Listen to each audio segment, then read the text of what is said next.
Hey, what's up YouTube? Alex here, and in this video, super excited, a little nerdy, educational, but I think it's really important, is we're gonna be going through 5 formulas, the 5 most important formulas that you need to understand if you want to make money sports betting long-term and grow your bankroll. So, as a sports bettor, you're really in war. And I know that sounds a little aggressive, but it's you versus the sports books. You're gonna make money long-term, or the sports books are gonna make money long-term. It's you versus them.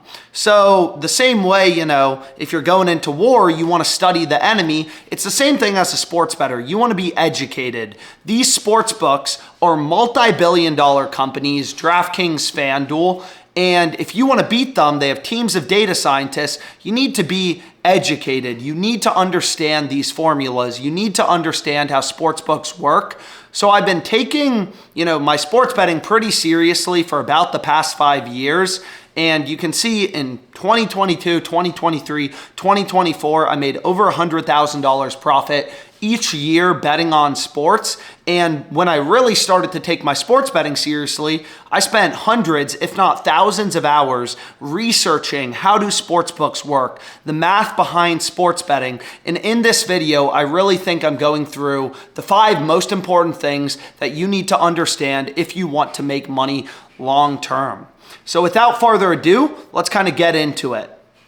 So the first formula I'm going to explain is called fair odds. So fair odds, true odds, the no vig odds, there's some different terms for it, but you can see this bet that I locked in on a sports book called Fliff. Fliff is a book that's legal in basically every state, but a play I locked in for $200 was Brook Lopez over 1.5 threes at plus 120 odds. So I've said this in other videos, but the reason sports betting is so profitable and so accessible, anyone can make money sports betting, is the market's super inefficient, it's super fragmented. You have hundreds of books in the US, and they're all trying to set their own odds. So for example, if you do a quick scan of the market, you'll see, hey, I got Brook Lopez's over at plus 120 on this sports book called Fliff, which is legal, by the way, basically everywhere. DraftKings has his over at minus 115, way different, 35 cents different. Bet Online, which is known to be a pretty sharp book with pretty accurate odds, they have Brook Lopez's over at minus 105. So just with a quick market scan, you can kind of realize, hey, Alex got pretty good value on Brook Lopez's over at plus 120. But what you really need to understand and realize is every book is a data point on what the true or the fair odds should be.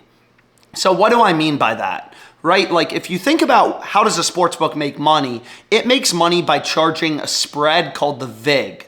So for example, on DraftKings, they have Brook Lopez's over at minus 115, his under at minus 115.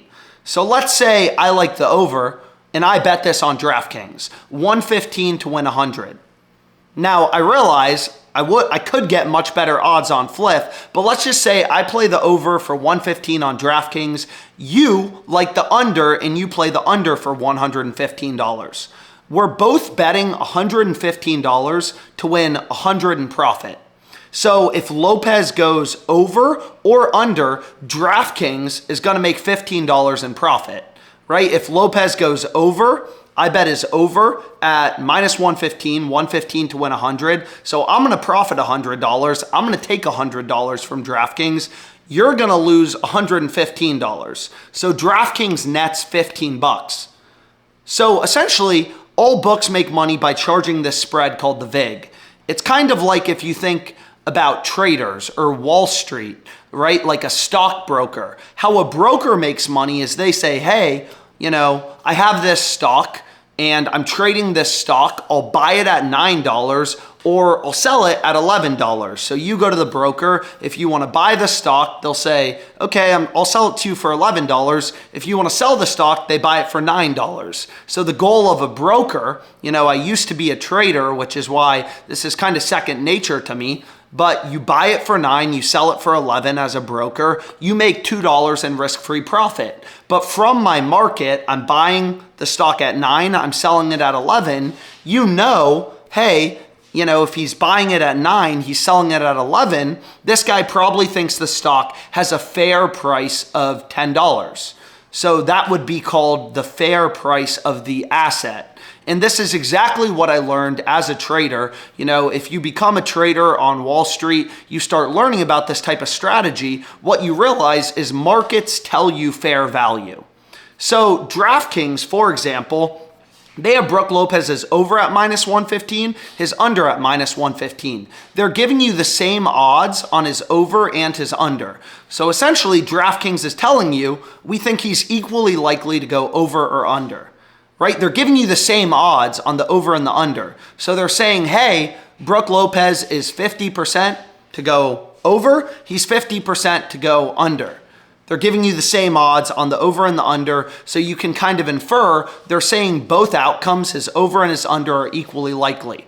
Why do you care what DraftKings thinks? Well, it's a $20 billion company with hundreds of data scientists, really good models. They've invested, hundreds of millions of dollars in their ability to set and move lines based on where action's coming in. And they're telling you, hey, Brook Lopez is 50% to go over, 50% to go under, and they're telling you that through their odds. So essentially what you can do is you can back out the fair odds. If Brook Lopez is 50-50 to go over or under, the fair line with the VIG removed, and you can use a no VIG odds calculator, also referred to as a fair odds calculator, a true odds calculator, you can remove the spread, and the fair odds would be, right? If DraftKings thinks the market's 50-50, he's 50% to go over, 50% to go under. The fair odds would be +100 on the over, +100 on the under, right? If Brook Lopez is 50% to go over, 50% to go under, they should be giving you +100 odds. That's the true price. That's the fair price, right? If he's 50% to go over, then a fair line, according to DraftKings, would be +100. You're betting 250 to win 250. So I know we're spending a lot of time talking about fair, true, no VIG odds, but this is literally the most important formula in sports betting. You need to understand it. So essentially, according to DraftKings Market, they're charging a 30-cent spread, -115, -115, 15 cents of juice on each side.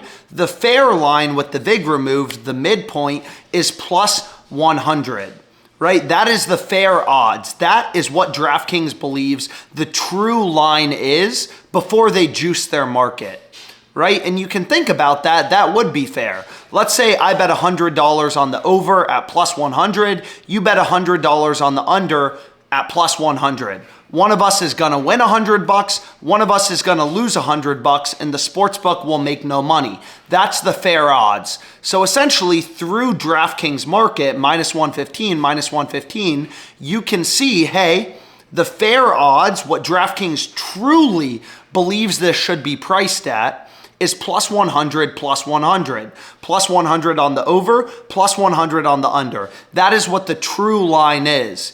But obviously, sportsbooks want to make money, so they juice their market to -115, -115. So as a sports bettor, we're going the opposite way that a sportsbook goes, right? The way a sportsbook works is DraftKings has a model that's taking all these bets, running all these complex models, thousands of, engineers and data scientists, and their model is essentially saying, hey, based on all the action we're seeing in the market, all the bets coming in from sharp, profitable customers, we think the over's 50%, the under's 50% to occur. So then they say that's +100 on the over, +100 on the under, then they juice their markets. So as a sports bettor, we're going the opposite direction. We're saying, hey, given DraftKings Market, -115, -115, what do they think the odds should actually be? And for the over, it would be +100 as well as the under. That's the fair line according to DraftKings.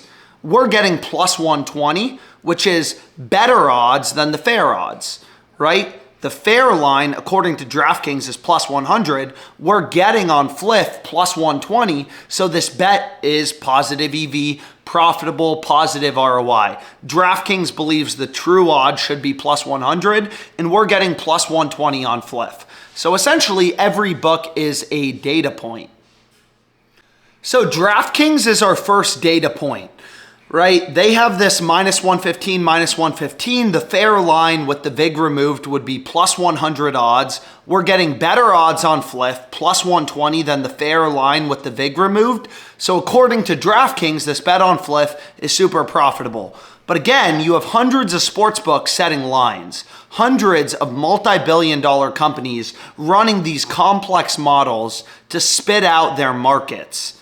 So we're not just going to look at DraftKings odds, but we're going to consider other books. So for example, Bet Online is a little more aggressive on the under, right? DraftKings had the same odds on the over and the under. Bet Online, which is known to be a really sharp book, they have the under a little more favored at minus 123.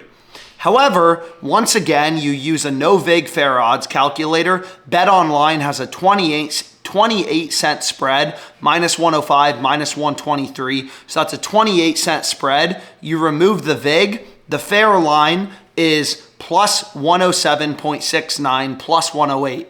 Once again, the fair odds on the over are going to be a little higher. DraftKings says plus 100. Bet Online says plus 107.7. We're getting plus 120 on Fliff. So this bet is still positive ROI plus EV to Bet Online's market. And that's data point number 2. Next, we can look at FanDuel, another multi-billion-dollar company taking bets, adjusting their odds based on where action's coming in. They have their market plus 100, minus 128, 28-cent spread. They're even more aggressive on the under than Bet Online is. They have the under at minus 128 versus minus 103, but remove the VIG, the fair line on the over is plus 112. We're getting plus 120. So this bet is positive EV, right? So long story short, you have hundreds of sports books setting lines. All of these books are a data point on what the fair odds should be with the VIG removed. So what OddsJam does, the OddsJam positive EV tool, which is where I found this play on Lopez, is it reads in the odds from every sports book, all 250 sports books or whatever, posting odds on the NBA. It strips out the VIG, takes a weighted average. Some books are weighted higher than others depending on how sharp they are, how smart they are. So for example, Bet Online is known to be a pretty sharp book, so that's probably going to be weighted a little bit higher. But what OddsJam does is some books are going to be more aggressive on the under versus the over, is it's going to take the average consensus in the market and only show you bets on the positive EV tool that are profitable to the average weighting in the market. So long story short, no vig fair odds. Again, I know it's a little complicated understanding markets, understanding how sports books work. It's all encompassed in fair odds. So this probably was the most complicated formula to start this video with, but it's also the most important formula in sports betting, understanding fair odds.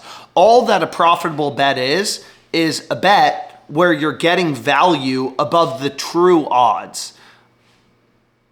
So the second formula that's critical to understand as a sports bettor is how to calculate your expected value or your edge. What is the projected ROI of your bet? Okay, so again, I'm not saying this to brag, but when I used to be a trader, when I worked on Wall Street, all the questions I would get from my boss are what is your expected return? What's your projected ROI? What was the edge on this trade? So for example, let's say I bought $900,000 worth of a stock that I thought was actually worth $950,000. My expected value is $50,000. I bought something for $900,000 that I think is truly priced at $950,000. I have $50K, $50,000 in EV edge expected value, however you want to think about it. So let's go back to this bet on Brook Lopez. I bet his over at plus 120 odds. And let's just say, for the sake of example, let's say I put $1,000 on this. So I'm putting down $1,000 to win $1,200 in profit. And if you remember, DraftKings had the same odds on the over and the under, minus 115, minus 115. So they're telling you both outcomes are equally likely. If DraftKings is giving you the same odds on the over and the under, they're telling you both outcomes are 50-50. So let's just say, for the sake of explaining this formula, DraftKings is perfect. It's the smartest book in the world. They're never wrong. Brook Lopez is exactly 50% to go over. He's exactly 50% to go under. So what you can do is calculate your ROI. Right? I'm betting $1,000 to win $1,200 in profit, and I'm winning this bet 50% of the time. So 50% of the time, I'm gonna win $1,200 profit. The other 50% of the time, I'm gonna lose my stake of $1,000. So expected value is the probability your bet wins times your profit minus the probability that your bet loses times your loss. So $1,200 times 50% minus 50% times 1,000. The expected value of this wager is $100. Again, nobody wins every bet, right? Like, I've placed thousands of bets this year. I've lost most of them because I'm mainly betting on underdogs, but I'm still up over $200,000. It's all about getting a positive ROI. So this play on Brook Lopez, according to DraftKings, if I put $1,000 on it, would have an edge of $100. Right? 50% of the time I go up $1,200, 50% of the time I lose $1,000. So the way you can kind of think about this, right? The way I like to think about sports betting is like if I'm flipping a coin. You know, like Brook Lopez, we're getting his over at plus 120. It's kind of like if you flip a coin. DraftKings is saying it's the same odds on the over and the under. Both are equally likely, so it's 50-50. You know, if we're betting on a coin flip and I give you plus 120 on heads, you're obviously going to take plus 120 on heads. A coin flip is 50%, right? 50% heads, 50% tails. And sure, if I'm giving you plus 120 on heads and you pick heads, that coin may still show up tails the first few times, but you know in the long run, a coin, assuming it's not weighted, is 50% heads, 50% tails, and if you're getting plus 120 odds, you're gonna make money long term, and that's basically expected value. So it's important. You know, OddsJam has a calculator for expected value. Also, the positive EV tool will calculate your edge, your expected return, your projected ROI, and it's all done with market data, raw information in the market, other sports books, and what their particular market is. So expected value, the second formula, really important to understand as a sports bettor. So before we get into the third formula, you know, if you enjoy this type of content, please like the video, subscribe to the channel, let me know other video ideas, you know, comment any questions you have as well as other video ideas. I love to make content about sports betting, data-driven sports betting. So any ideas you have, any questions, you know, I'm happy to answer. But anyways, the third formula that's super important is called the Kelly criterion. So essentially, as a sports bettor, you know, you want to know how much to bet on a wager. Let's say you really like a bet. Okay, should you put half of your bankroll? Well, probably not. How do you determine the exact amount to bet? So a lot of people on social media, they like to talk about units. This is a 1 unit play. This is a 2 unit play. But really the optimal method for managing your bankroll is called the Kelly criterion.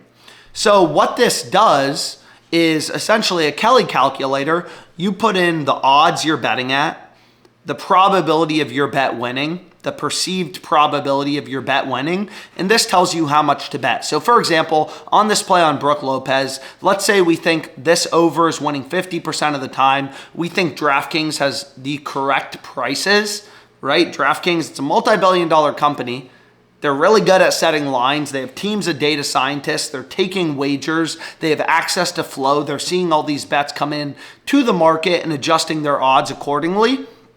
And they have their market minus 115, minus 115. So let's say DraftKings is accurate, right? We're getting plus 120 odds on Fliff, but our bet's winning 50% of the time, so it's plus EV. What this calculator is going to tell me is, hey, bet 4% of your bankroll on this play. So essentially, if your bankroll is $10,000, you would want to bet $400. And you can see OddsJam kind of calculates with your bankroll, how much should you actually be betting? And again, depending on the edge of the bet, as well as the odds of the bet, it's going to change the amount. So on long shots, plus 900 odds, things that are, less likely to hit, there can still be an edge on those bets, but essentially you just want to bet less. And what this calculator does is it just takes the odds, the probability of winning, and tells you your optimal bet size.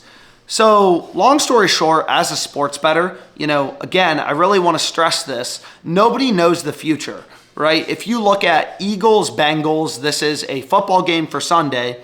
I think we can all agree, just looking at the market, if we could get the Eagles at plus 500 odds, we would take it. The Bengals at plus 200 odds, we'd all take it. So really, sports betting, it all comes down to price. The beauty of sports is nobody knows the future, right? Nobody knows the future. Nobody knows, maybe Jalen Hurts gets injured, Joe Burrow gets injured. Crazy things happen all the time in sports. Underdogs win. It all comes down to price. So really, the difference between a profitable bet and a non-profitable bet is the price you're getting. I think we all agree, just looking at the market, the Eagles are underdogs. Betting the Eagles at minus 150 would be a horrible bet, a minus EV bet, a negative ROI bet. But betting the Eagles at plus 300, plus 500 would be an insanely profitable bet. All these other sportsbooks are data points, that kind of help us zone in on what is the true line for a bet. When is a wager plus EV or minus EV? So the next formula or calculator that's really important to understand is a hedge calculator, also known as an arbitrage calculator. So arbitrage betting is a super powerful strategy. You'll see tons of people talking about arbitrage betting on social media and how much money they're making. And essentially, arbitrage betting, which is the sports betting strategy I started with, it's how I made my first $40,000. But what arbitrage is again, all these sports books set their own odds. So what arbitrage is it's when two books have such different odds that you can hedge for a profit. You can day trade these books, bet equal and opposite outcomes, and guarantee a risk-free profit. So for example, in this example on Bucky Irving, which was an arbitrage bet that I locked in personally, you can see DraftKings, as well as some of his other books, had him to score a touchdown at plus 110 odds. A bunch of other books, like for example, Fliff, they were super different. Fliff had his over at minus 135. They had Bucky Irving to score a touchdown at minus 135 on Fliff, plus 110 on DraftKings, 45 cents different. These books are super out of sync. So essentially, you could bet him to score a touchdown on DraftKings at plus 110, his under, him to not score a touchdown at minus 105 on Fliff, be fully hedged, and because you're day trading the inefficiencies in the sports betting market, you would make a risk-free profit. So for example, let's just say you wanted to bet $500 on Fliff, you put that into the arbitrage calculator. What this tells you is bet 464.85 on him to score a touchdown on his over on DraftKings, and you will make a risk-free profit of $11.34. So typically what I recommend doing with a hedge calculator and arbitrage calculator is round your bet size. So don't bet 464.85. Don't sketch out the sports books, bet $465. And if you do that, you'll make roughly $11, slight differences because you rounded the calculator, but you'll make roughly $11 in risk-free profit. So for example, if Bucky Irving goes over, if he scores a touchdown, you're gonna lose $465 on Fliff, but on DraftKings, where his over was plus 110, you bet 465, you're gonna go up $511.50 in profit. So you're going to be up a net profit of $11.50. If he scores a touchdown, you bet 465 at plus 110 odds, you're up $511.50. On DraftKings, you lose $500 on Fliff, you end up with a net profit of $11.50.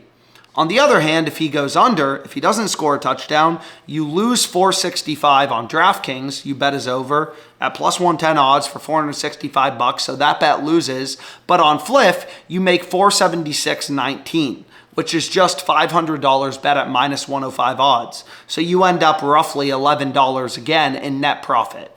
So this is called arbitrage betting. Again, it's a super powerful strategy. You're day trading the books, inefficiencies in the market. There's millions of odds across sports books. So what the OddsJam arbitrage tool does is it scans these millions of odds and points out the rare few spots where two books are so different, they're so out of sync that you can hedge for a profit. Bet the over on one book, under on a different book, just like in this example, and guarantee a risk-free profit.